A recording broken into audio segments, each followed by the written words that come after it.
Bismillahirrahmanirrahim. Assalamualaikum warahmatullahi wabarakatuh. Alhamdulillah wa syukrulillah wa la haula wa la quwata illa billah.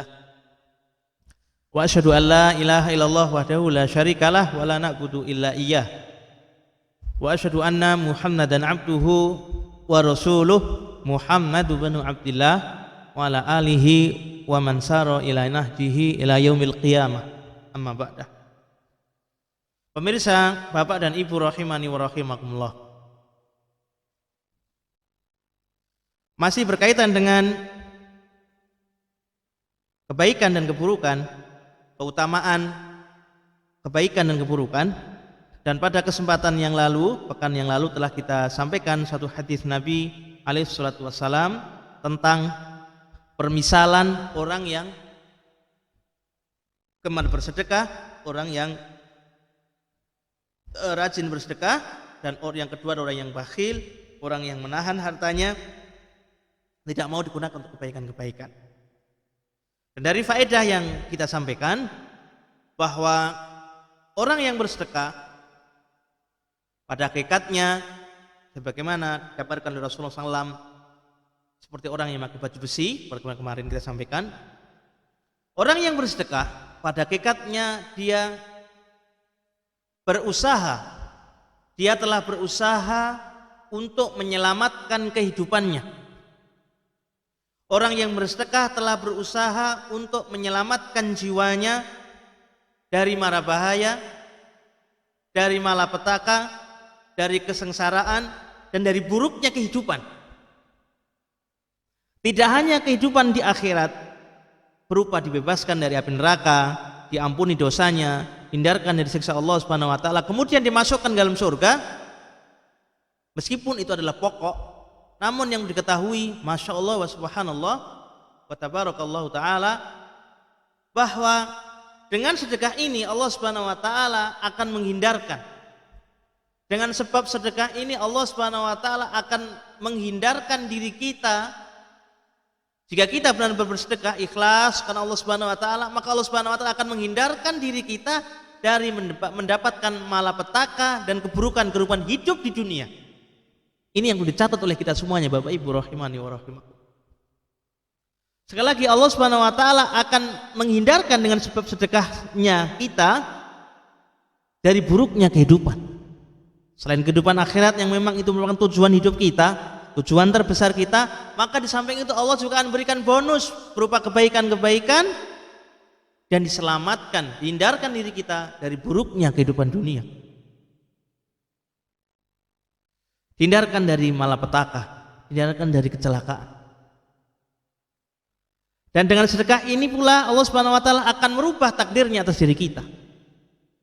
Maka pantaslah dan sangat tidak ada alasan bagi kita semuanya untuk menahan harta kita, untuk tidak mensedekahkan harta kita di jalan Allah Subhanahu wa taala.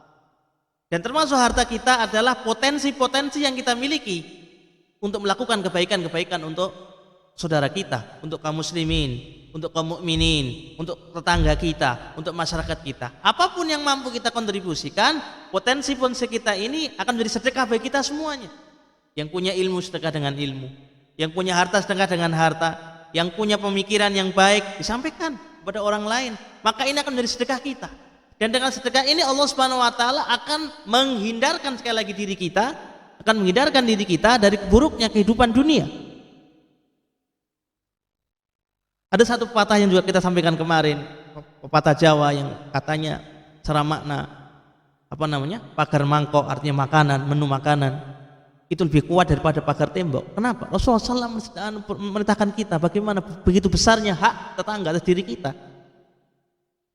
Bahkan di hak tetangga ini, berbuat baik kepada tetangga ini disejajarkan, dijadikan bukti benarnya iman kita kepada Allah dan hari akhir.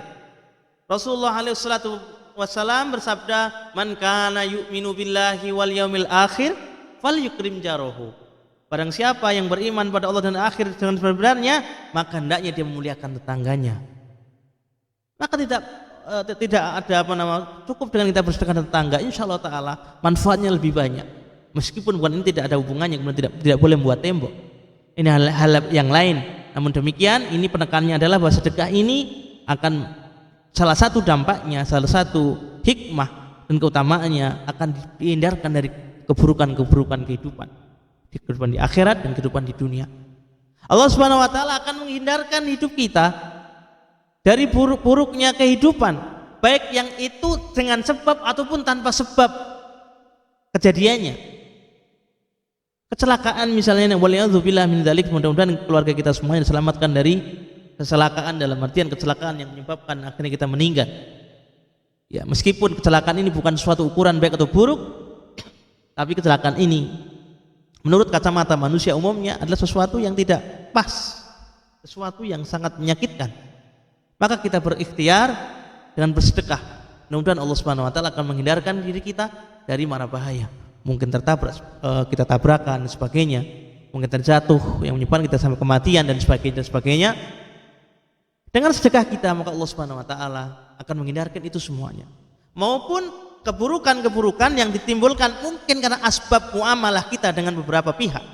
Maka dengan sedekah ini akan menghilangkan, setidak-tidaknya meminimalisir sebab terjadinya, atau akan meminimalisir pemicu-pemicu yang akhirnya menyebabkan kita tertimpa oleh keburukan-keburukan atas amalan kita. Maka dengan sedekah ini Allah Subhanahu wa taala akan menghindarkan di semuanya. Dan di antara keutamaan bersedekah, Allah Subhanahu wa taala akan menahan murkanya dengan sebab sedekah kita. Kita tahu bahwasanya murka Allah Subhanahu wa taala ini akan redam dengan salah satu dari 3 sebab. Yang pertama adalah dengan istighfar kepada Allah Subhanahu wa taala. Yang kedua karena makhluk-makhluk yang lemah di dunia ini. Kemudian yang ketiga adalah dengan kita bersedekah di jalan Allah Subhanahu wa taala. Bisa jadi kita selama ini sudah banyak melakukan kemaksiatan waliyadzubillah min dzalik, namun Allah Subhanahu wa taala masih menahan murkanya, bahkan meredam murkanya. Mungkin bukan karena sedekah kita, mungkin bukan karena istighfar kita, tapi masih ada hal-hal tanggung jawab kita yang menjadi tanggung jawab kita di samping kita. Orang-orang yang menjadi tanggung jawab kita itu adalah orang-orang yang lemah, maka Allah masih menahan murka kita. Masih menahan murkanya kepada kita semuanya. Nah, kalau sekarang kita merasa kurang istighfar, kita tidak punya tanggung jawab orang-orang yang lemah, kemudian kita tidak bersedekah kepada Allah Subhanahu wa taala, maka peluang terjadinya murka Allah Subhanahu wa taala atas diri kita itu akan sangat besar. Dan itu begitu sebaliknya orang-orang yang bakhil. Orang-orang yang bakhil menahan hartanya di jalan Allah Subhanahu wa taala. Secara tidak langsung dia telah menyiapkan dirinya untuk ditimpa keburukan-keburukan kehidupan, keburukan di akhirat dan keburukan di dunia. Tanpa tidak sesadari, orang yang bakhil pada hakikatnya dia telah menyiapkan dirinya, dia telah mengambil ancang-ancang agar ditimpa keburukan dunia atas dirinya. Waliyadzubillah min dzalik. Bukankah kita ingat satu riwayat hadis yang diriwayatkan oleh Imam Muslim, bahwasanya setiap hari ada 2 malaikat yang turun kepada diri manusia. Setiap manusia akan didatangi oleh 2 malaikat setiap harinya. 2 malaikat akan datang kepada setiap masing-masing diri kita.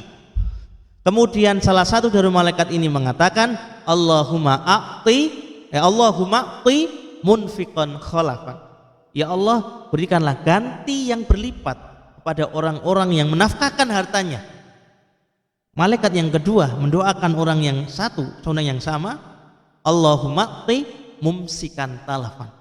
Ya Allah, Engkau berikanlah kehancuran kepada orang-orang yang menahan hartanya, orang-orang yang menahan kebaikan untuk memberi kebaikan di jalan-Mu, ya Allah. Setiap hari 2 malaikat selalu mendatangi diri kita masing-masing dan mendoakan demikian. Maka tinggal di manakah posisi kita? Apa kita akan gemar mensedekahkan harta kita di jalan Allah Subhanahu wa taala?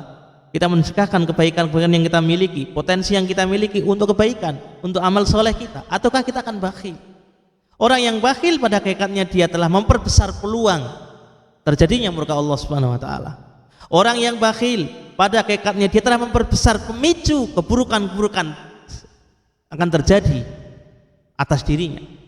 Orang yang bakhil pada hakikatnya dia telah menyiapkan diri untuk ditimpa keburukan-keburukan, baik yang keburukan yang tanpa sebab maupun keburukan yang terjadi karena sebab muamalah dirinya dengan orang lain. Dengan dia semakin bakhil, maka yang ada dalam hidupnya adalah kesempitan-kesempitan, yang ada dalam hidupnya adalah kegundahan-kegundahan hati, dan ada dalam hidupnya adalah selalu keburukan dan keburukan, dan setiap hari hanya bertambah keburukan. Waliyadzubillah min dzalik. Inilah dua perumpamaan tentang kebaikan dan keburukan. Maka seyogyanya bagi kita semuanya, apalagi kita baru saja keluar dari bulan Ramadan, ini adalah awal bulan Dzulqa'dah, maka sangat relevan untuk diri kita semuanya, jadikan masih semacam renungan untuk kita jadikan acuan kembali, menata kembali diri kita. Mari sedapat mungkin kita memposisikan diri kita di posisi yang baik, posisi orang yang suka berbuat baik, orang yang suka beramal soleh, dan menghindarkan segala kejahatan-kejahatan, segala keburukan-keburukan yang itu dilarang oleh Allah Subhanahu wa taala, karena keburukan tidaklah akan memberikan kepada kita kecuali keburukan yang lebih besar dari bagi kita semuanya. Demikian yang dapat kita sampaikan, dan lebihnya mohon dimaafkan. Subhanakallahumma wa bihamdika asyhadu an la ilaha illa anta astaghfiruka wa atubu ilaik. Assalamualaikum warahmatullahi wabarakatuh.